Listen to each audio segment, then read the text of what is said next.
Good morning, शुभ सकाळ भावंड बहिण. काय चाललंय, झालं का नाही चहा पाणी?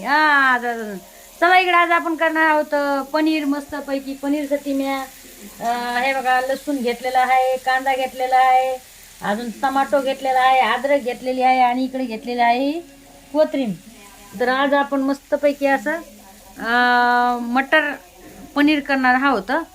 तर पूर्ण रेसिपी बघा आणि हो लाईक शेअर कमेंट करायला विसरू नका. तर आता आपलं भाजून झालं आहे. आता मी आणते मिक्सरमधून काढून.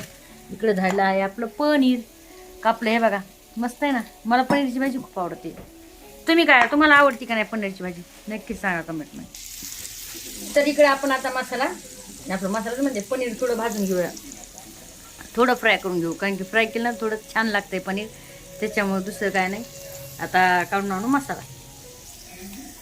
तर पनीर खाल्लेलं खरंच चांगलं असते. तुम्ही पण खाता हप्त्यातून एकदा दोनदा, हो की नाही? तसं तर मटण पण खाता असतानाच तुम्ही, आहे की नाही? मटण पण खाते मी, पण मला हप्त्यातून किंवा महिन्यातून मी एकदा दोनदा पनीर खाते. मला आवडते पनीरची भाजी आणि छान लागते. दाजी नाहीत खात, कोण नाही खात, लेकरं पण नाहीत खात, दाजी पण नाही खाते, फक्त मी आपली खाते.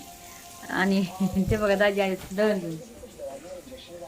तू खाल्लं मग काम करतो आमदार त्या घरी आम्ही धरत होता काय म्हणजे त्याला लवकर पीठ आणा दळून आणा.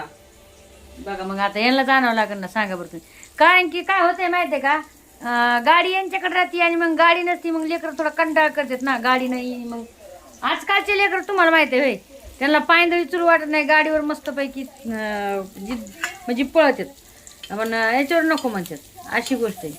तर बघा आता थोडं आपण हलवून घेऊया पनीर. आपलं जास्त नाही करू द्यायचं, एका साईडनं जर झालं तर बस झालं बघा. आणि करपण आपलं